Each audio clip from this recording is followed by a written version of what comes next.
On the news tonight, Senate urges security agencies to restore law and order in Goa West local government area of Benue State.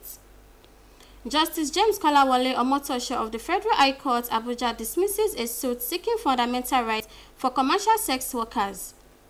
Plus, regular and structured mentorship has been described as key to correct factors militating against women and girls attaining leadership positions. Good evening and welcome to Nta Ijebu Ode News at 7. I am Fatima Hassan, and here are the news in details. Senate has called for the establishment of a military base in Goa West local government area of Benue State to curb attacks on communities. They also urged security agencies to restore law and order in troubled spots and called on Benue State government to enforce the anti-grazing and ranching law. In a motion, Senator Titus Zam raised the matter, noting the death recorded following attacks on March 10, 2025.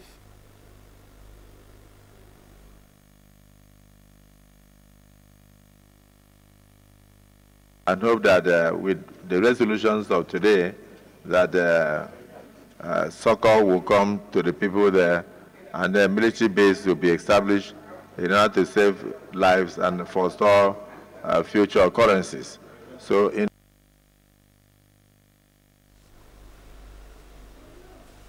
Senate has passed for second reading bill to establish Federal College of Vocational and Technical Studies, Ikire, Osun State, sponsored by the Deputy Minority Leader, Oyewumi Kamorudin Olalere. The Economic and Financial Crimes Commission now has the power to probe the 8-year tenure of Dr. Peter Odili as the Governor of Rivers State. This followed the decision of the 5-man panel of justice of the Supreme Court led by Justice Okoro. The Apex Court dismissed the appeals of the Attorney General of Rivers State and that of the Speaker of the Rivers State House of Assembly against the Intermediate Court leave granted to the EFCC, pending the determination of the substantive suit. The Apex Court's decision has removed the perpetual injunction granted by the Federal High Court, Port Harcourt's division in 2007, barring the EFCC from investigating the tenure of Dr. Peter Odili. The Supreme Court dismissed both appeals based on the fact the issues involved were interlocutory in nature and counseled to the appellant's withdrawal of the appeals. With this development, parties in these matters are to return to the Court of Appeal for the adjudication on the substantive issues.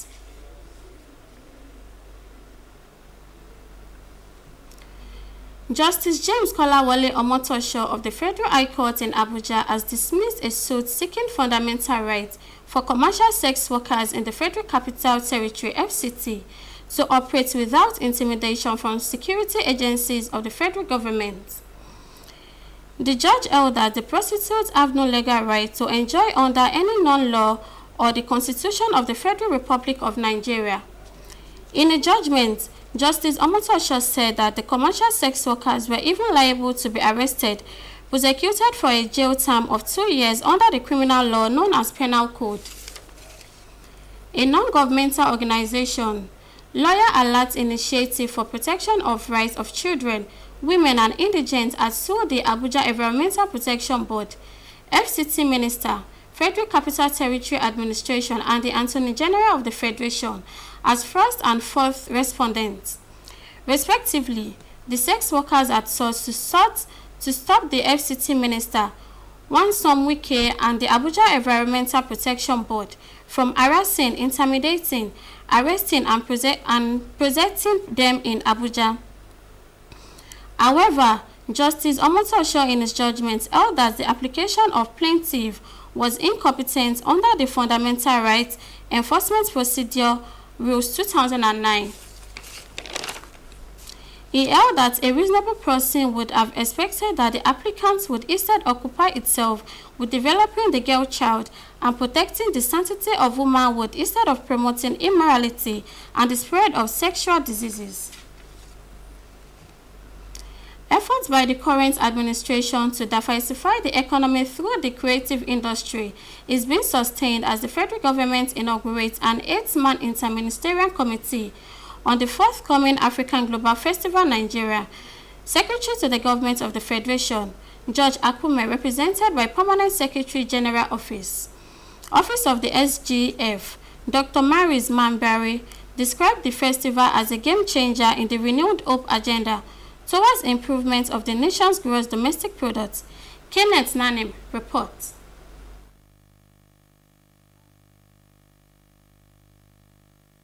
Culture, they say, is the total way of life of a people, including their mode of dressing and dance.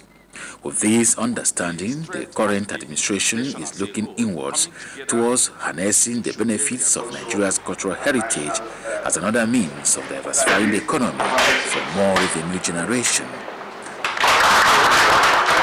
Now, as the drums for African Global Festival Nigeria AgloFest gets louder, the federal government is already in tune with the rhythm, drumming support for the success of the festival with the inauguration of an inter-ministerial committee charged with the responsibility of seeing the cultural festival scheduled to hold in Abuja, Lagos and New York sometime this year to be a success.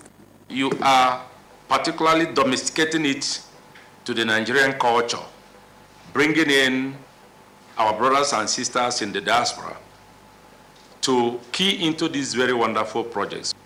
It also helps to promote our cultural heritage, improve our economy, to help reduce security challenges by engaging our youths meaningfully, and then of course to help make our people live longer. When the proposed AgloFest is unveiled, the organizers say will not only override on the historic Festac 77, but will also usher in business opportunities that will bring about diaspora investments, create jobs, and boost tourism and exchange of cultural experiences between Nigeria, African countries, and beyond. If we can sustain this global festival annually, in the next 5 years, we can draw at least $20 billion worth of investments into various sectors of the creative economy. So this is our goal. The cultural landscape is massive and it's time to exploit. Let us put all hands together to promote it, to take Nigeria to a new destination. The members of the Inter-Ministerial Committee are drawn from the relevant ministries, departments and agencies and will be chaired by the Secretary to the Government of the Federation, Kenneth Nanim, NTA News. Regular and structured mentorship programs targeted at correcting systemic ills militating against women and girls attaining leadership positions have been identified as key in achieving a gender-equal world. This came to the fore as gender activists of Center for Human Rights and Gender Education, Taishola University of Education, celebrate International Women's Day. Anthony Gandono has the details of the event held at State Fund Hall in the university premises and completes the report. Towards enforcing the promotion and protection of rights of internally displaced persons, forcibly displaced persons, asylum seekers, refuge and returnees in Nigeria, the National Human Rights Commission, in collaboration with the United Nations High Commissioner for Refugees, is training some personnel on data collection and documentation in the South-South region of the country. Paul Abel reports that the project covers 11 states in Nigeria from different geopolitical zones. Rights of vulnerable persons like refugees and asylum seekers are violated due to inadequate information and lack of documentation. And so, this orientation and training for these categories of personnel is expected to cover 11 states, including Adamawa, Sokoto, Zamfara, Benue, among others, comprising 33 local government areas. This 3 years project is aimed at providing qualitative data and information on IDPs, asylum seekers, refugees and returnees. You need to know the number of people you are dealing with in programming to be able to assist them. So the essence of data collection is to aid programming and assistance to these forcibly displaced persons. The refugees in Nigeria are the direct responsibility of the government of Nigeria. UNHCR and every other organization is to provide technical assistance. Participants are tutored on the National Human Rights Commission's mandate, function and challenges, understanding United Nations High Commissioner for Refugee mandate and the humanitarian situation in Nigeria, use of Kobo tool questionnaire for data collection and analysis, among others. It's already sharpened my awareness, preparedness to face the hazards, to be more committed. I have knowledge of how we are going to be when we get back to our different local governments and states. Participants in various groups participated in practical hands-on and interactive sessions. Participants are expected to utilize the knowledge acquired here on the field in Calabar. Paul Abel, NTA News. We'll be going on a break. Please stay tuned. How far, Niger? Welcome to the Glow Cafe app. Come in. Because it's time for an upgrade. Your own personal Glow Cafe app open 24/7. Welcome to bigger, better, smarter. Welcome to total control of your data, your airtime. Mom, I'll call you back. How you buy? I'll send you data. How you share and how you recharge. Movies, gaming, music, all in one place. Welcome to More Valley. Download the upgraded Glow Cafe app and get more data.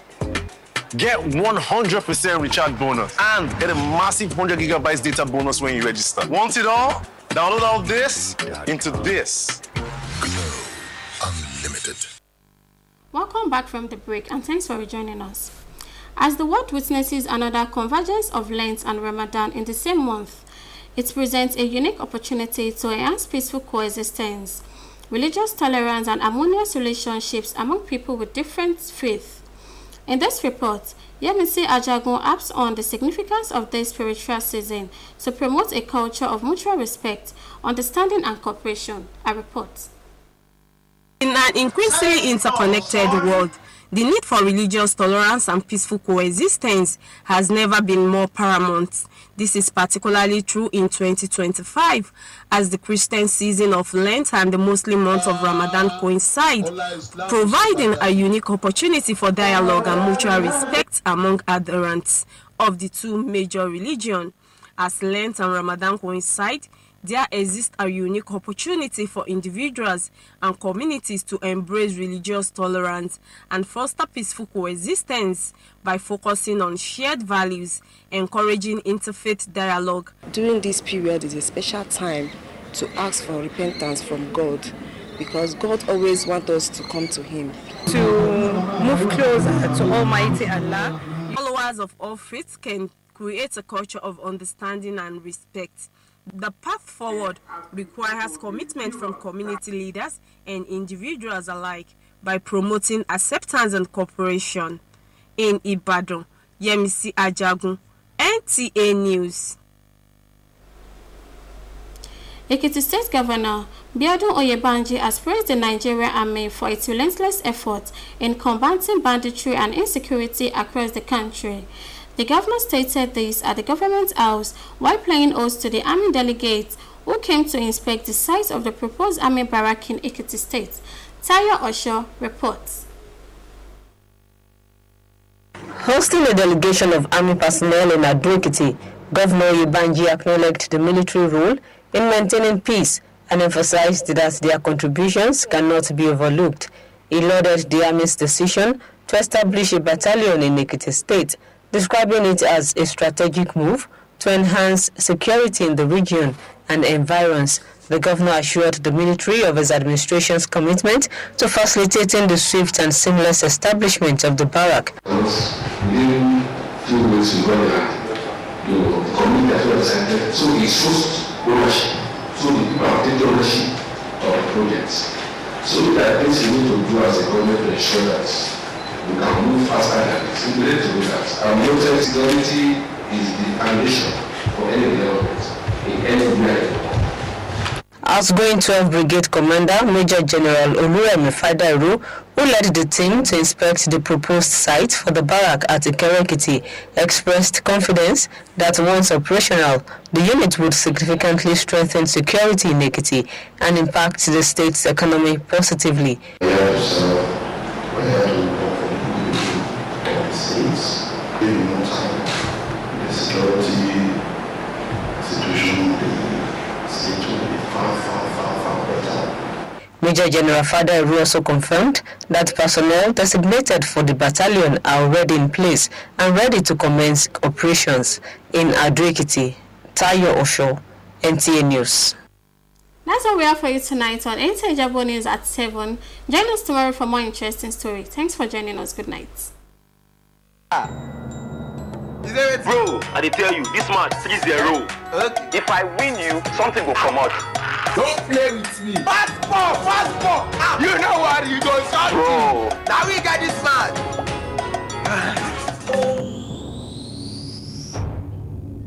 Keep the banter going with Glow Borrow Me Credit or Data. Dial *303# to borrow airtime or data and pay later. Is it ready? Power your relentless ambition with ultra-high-speed data. Glow Unlimited.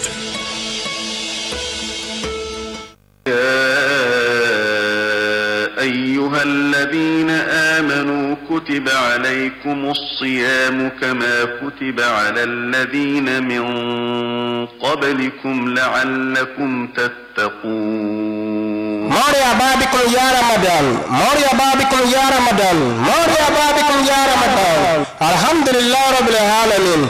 Yes, it is here again, Ramadan 1446 AH 2025. Nta Ijebu Ode, the heritage station, is at it again to avail us the opportunity to maximize the abundant reward during the period through our packages such as Tafsiri, call to prayer, station live show, short admonition, and lots more. For further inquiries, contact the marketing department, Nta Ijebu Ode, TV House, Eruwa Road, GRA Ijebu Ode, Ogun State, or call 080 28 36 48 01 or 080 29 41 14 73. Ramadan 1446 AA. What a rewarding experience. رمضان الذي أنزل فيه القرآن هدى للناس وبينات من الهدى والفرقان. Unlimited.